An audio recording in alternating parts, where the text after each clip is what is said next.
ও আমার পর্দার আড়ালের মা, আল্লাহর হাবিব সাল্লাল্লাহু আলাইহি ওয়াসাল্লাম বলেন, চারটা গুণ যদি কোনো নারীর মধ্যে পাওয়া যায়, আল্লাহ রব্বুল আলামিন কাল কিয়ামতের ময়দানে ওই নারীদের জন্য জান্নাত ওয়াজিব করে দেন। বলেন না সুবহানাল্লাহ।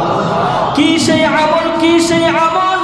আল্লাহর হাবিব সাল্লাল্লাহু আলাইহি ওয়াসাল্লাম বলেন, কোন মহিলা যদি, কোন নারী যদি প্রতি দৈনিক 5 ওয়াক্ত সালাত ঠিক মতো আদায় করে, 2 নম্বর আমল, ওই নারী ঠিক মতো পর্দার সাথে চলাফেরা করে, 3 নম্বর আমল, তারা তাদের সতীত্ব, তাদের লজ্জা স্থানকে যদি তারা হেফাজত করে, 4 নম্বর আমল, কোন নারী যদি তার স্বামীর খিদমত করে, আল্লাহর হাবিব সাল্লাল্লাহু আলাইহি ওয়াসাল্লাম বলেন, কাল কিয়ামতের ময়দানে জান্নাতের 8টা দরওয়াজা তাদেরকে ডাকতে থাকবে, আসো জান্নাতের কোন দরওয়াজা দিয়ে তোমরা ঢুকবা, ঢোকো, জান্নাতের নূর তোমাদের অপেক্ষায়, জান্নাতের নাজ নেয়ামত তোমাদের অপেক্ষায়, আসো আসো এই জান্নাতের দরওয়াজা দিয়ে তোমরা ঢোকো, আজকে এই জান্নাত তোমাদের জন্য। বলেন না সুবহানাল্লাহ।